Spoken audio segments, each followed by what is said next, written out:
everyone, and welcome to yet another episode of Podshots with Bhawna. Well, I would say up till a few years back, marketing used to be considered as the ones who load the funnel with the leads, which is no more the case because times have changed and it's much more beyond that. Nowadays, it's more, I would say, crafting the experience with help of AI, with help of data, with help of that human touch.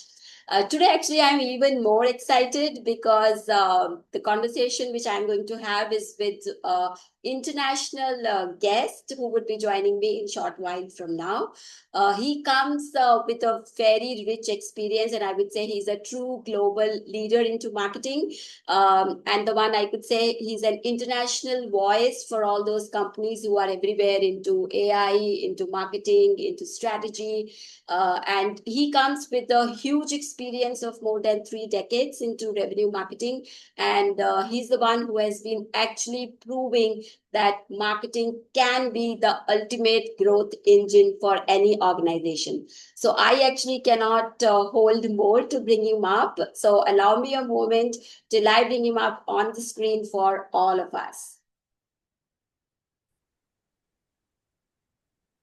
Okay, guys, as I was mentioning to you a few moments back that today I am even more excited because I am joined by an international guest who has just joined me right from United States. I am thrilled to welcome and introduce Jeff Pedowitz, who is a true visionary president and CEO of the famous Pedowitz Group. He comes with a huge experience of more than 3 decades into revenue marketing, into AI-powered solutions, and the one who has been a big advocate of the transformational change needed in the perception of marketing from being the cost center to actually the revenue growth engine for any organization. Jeff has actually helped various global companies to gain billions through various marketing-led or marketing-influenced revenue growth engines. So I am very excited to unpack today's conversation. So thank you and welcome, Jeff. And, thanks a lot for accepting my invitation to be on my podcast with Bhawna show. Thank you, Bhawna. I'm so happy to be with you today. So Jeff, just to quickly let you know the format of the show. So since it's a pod shot, so it's a bite-sized podcast, so which we will try to unpack in under 15 minutes. So I will, ask you some questions in the core grid. And then towards the end, we are going to have a sizzling rapid fire question to have an informal chit chat with you. Okay, go for it. Okay. So kicking start, Jeff, as both of us actually, have been conversing about this from quite some time. But this is for the entire forum and the audience who are going to actually watch this show. So you have actually spent, multiple decades championing, I would say, the revenue growth marketing. What, according to you, is actually the biggest element which about the marketing which is misunderstood by the organization, not considering them into the growth partners in the entire journey? Yeah, no, that's a great question. I think with all the focus on marketing becoming a revenue driver, is the perception that they have to do it on their own. It really is a partnership with sales. And unless marketing is running an e-commerce site where they can directly control the revenue, most of the time, at least in B2B anyway, it's going to be the sales organization, the partners that are going to be actually bringing in the deals and managing that side of the house. So I think when we talk about marketing being accountable, it's not marketing on an island by itself or sales. It really needs to be marketing with sales and the organization working together. Right. Yeah, I that's the whole concept that they're working as partners. So I think that's the biggest thing which needs that perception change which is needed at the moment. So you are the one who actually completely rejects that traditional marketing funnel mechanism, right? So what, according to you, is the true marketing machine, the notion behind it, and how would you try to explain that? Yeah, over 10 years ago, we introduced a concept called the loop. which is really instead of looking at the funnel, which has been around for 100 years, as some force of gravity and then everything stops at closed one. It really needs to be a continuous relationship with your customer from the time that they're considering, but then just as importantly, after how we onboard them, how we deliver value, how we drive them towards loyalty and advocacy. And for most B2B organizations, excuse me, organizations, anywhere from 50% up of their annual revenue comes from their existing clients. And the funnel doesn't really address that adequately because the funnel really zeroes in on a lead moving through to convert to an opportunity to convert to a close. But customers are people, accounts are people, and accounts can consist of multiple people, multiple opportunities, multiple products and services over the course of time. So we wanted to introduce a model that was much more holistic and reflective of today's modern buying journey. And also, even more importantly, not treating our customers like a transaction, but treating them as a relationship. Yeah, I think that's very important because we're not here for any transaction sales, but we are building relationship. So I think that model, what you just discussed, is definitely very, very powerful, which does not imply only one particular phase of the entire journey, but actually, as you said, very holistically touch all touch points of the entire journey. So that's very interesting, and I'm sure that people across globe are actually leveraging that model and not limited to the geography where you actually come in from. Now coming to the age of AI where we are living in. So I think everything is powered by AI. So with your rich experience, Jeff, what would you suggest to the marketeers of today to balance out between the cutting edge solutions which are available, yet not compromising on the customer centricity? Well, the interesting thing, marketers have been some of the early adopters of AI. I mean, they're actively using the LLMs like Claude and ChatGPT and other applications like Jasper to develop content. But I still see them making a lot of the same mistakes. They're still focused on getting the content done, but more efficiently, more Mm-hmm. effectively with AI. They're missing the most obvious thing is that AI can actually personalize these content pieces at scale that they never could do before. And I'm not talking about Dear Bhawna, right? I'm talking about truly delivering one-off communications, one-off pieces of content at scale so that every single customer gets a unique experience like we would in Netflix, or on Amazon. We declare our preferences, and then we should be able to see content in our persona based upon our needs, based upon our problems. And that's the gap right now.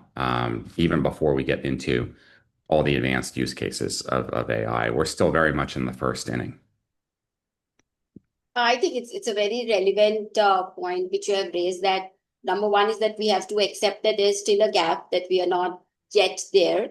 And once we accept that, then, we are able to bridge that.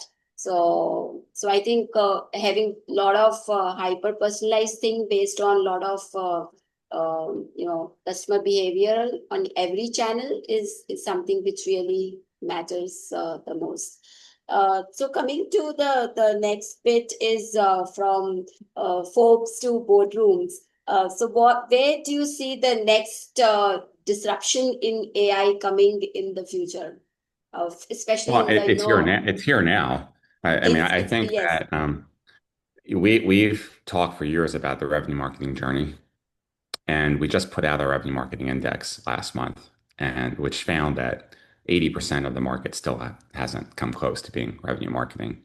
correct. And I think AI actually has the potential to break through the barriers that are preventing marketers from getting to that pinnacle. So I think the first opportunity is in some of the things that we talked about, personalizing at scale. It also can impact scoring and routing.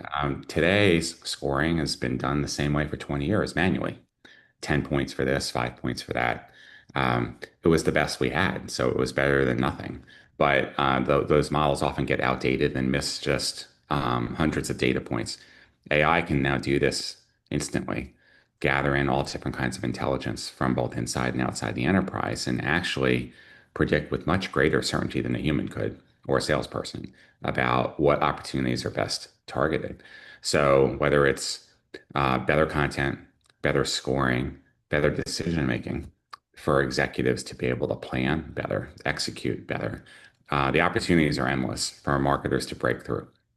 Now, if I was to be forward thinking, because if you look at the pace of AI development right now, it would not be inconceivable for revenue marketing to be autonomous in the near future, meaning the whole engine can run itself. You know, when you hear Sam Altman talk about running a billion-dollar company with one person, well, would that not include marketing then? So I do think it's distinctly possible.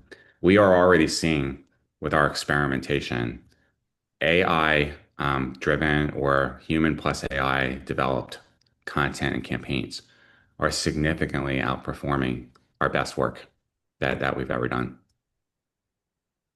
I think it's something which is very interesting at the same time alarming as well. So I think the Yes. marketers really have to take heed of that because this is a real disruption time. So it's up to us how do we take it as someone as a friend or a foe or whatever we see. So there are advantages and disadvantages, but I think the There are more some we scary things about it. yeah. I tend to be more on the pragmatic optimist side versus the pessimist side, only True. because I've been in technology for over 30 years now in my career, and I've seen lots of disruptions. I mean, when I graduated college, there wasn't even internet. Yes, I'm that old. But look at all the jobs and careers that have been created in the last 30 years because of technical innovations. All right. There was no SEO expert, there was no social media person, there was no mobile app developer, there was no influencer or any, I mean, so many different careers have emerged over the last 30 years. So I think but you know, when we graduated in my first few years of business, we couldn't have imagined what marketing would look like now in 2025. So I think it's the same thing now. Right now, it's scary because we don't understand it yet, and it's hard for us to envision a future what that look like. And all we have is the reference of what we know. But that doesn't mean, though, that new opportunities won't emerge, new careers will develop. So I think the most important thing is to have an AI mindset on your team. You either are hiring for that as a culture or you're developing it. You need to quickly purge people that aren't getting on board because if you're still having resistance from team members, it's going to really bog you down.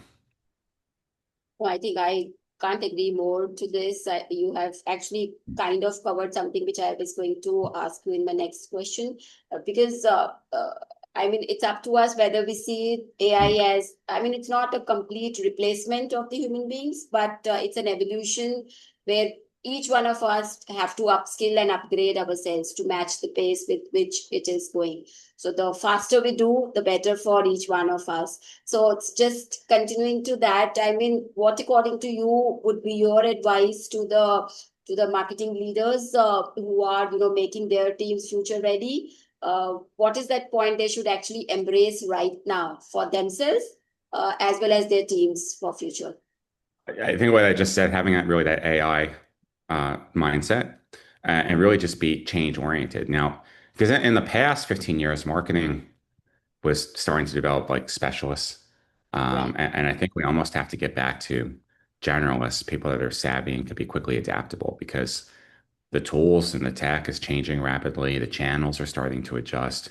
How buyers are buying and really traditional B2B marketing has been undergoing seismic shifts over the last few years. And that's even without AI. AI is only accelerating that. So I think your team needs to be nimble and adaptable and to be AI oriented and be prepared to pivot on a dime. I mean, it's almost like perpetual startup mode. Even if you're running a $5 billion company, you still need to have that kind of that mindset that, hey, doesn't matter what we did yesterday, we might have to pivot today. Right. And same is true. I mean, nobody is untouched with this advancements of AI. I mean, the role of CMOs are also equally changing and evolving. So there also, it's not no more down the line for the team, but even for the senior roles, the C-suite roles in the marketing are also having the paradigm shift. So I think that's something. Great, Jeff. I think this brings us to all the questions which I could ask you in this short time frame. Now we come to rapid fire question. So where I just ask you some informal questions, quirky ones, just to have your candid replies. So are you Okay, ready? Okay, so go let me for it. start the timer. Okay. So if AI was your co-worker, Jeff, so what would you like to make it as your strategist, your intern, or your proofreader? Strategist. Okay. Okay. What's the morning booster for Jeff? Is it a strong coffee? Is it a power playlist or some silent moments with self? Every day starts with a strong cup of coffee, followed by 10 minutes of silent reflection and gratitude. Oh, okay. That's nice. Okay. One marketing buzz phrase which you would like to, eliminate instantly. Oh, gosh. All of them. All of them. Make it easy. Yes. Okay. Okay. So if your leadership style was any of the sport which I'm going to mention, what would it be? Would it be a chess, which is more strategic, or would it be a sprint, which is a fast pace, or a relay race, which is more of a collaborative race? I think it would be probably a combination of a sprint and a relay, but sprinting in multiple different directions. Okay, that's going to be a different new sport altogether. Okay. So, Jeff, given a choice, book or a podcast, where is your go-to big idea come from? Book. I read at least 2 books a week. Oh, wow, that's great. So that we're sharp on time. So great. It was a fantastic conversation with you. And thanks a lot for joining in the early mornings of yours. I Thank you, really Bhawna. It's a pleasure to be appreciate. here. And wishing you all the best. And let's stay connected. And, I'm sure there are loads that we all can do together. Break the boundaries and the geographies as well to exchange all these marketing advancements between the countries. So thanks You again. got I'm it. wishing you all the best and take good care. Thanks, Bhawna.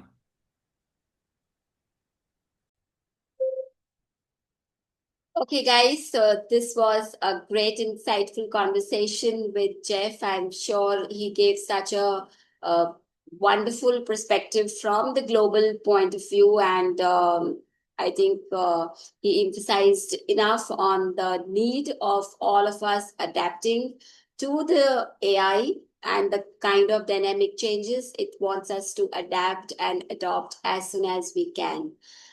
So I'm sure there are a lot of takeaways which might have sparked a lot of ideas and insightful antennas must have gone up high. So with this, it's a wrap for today's episode.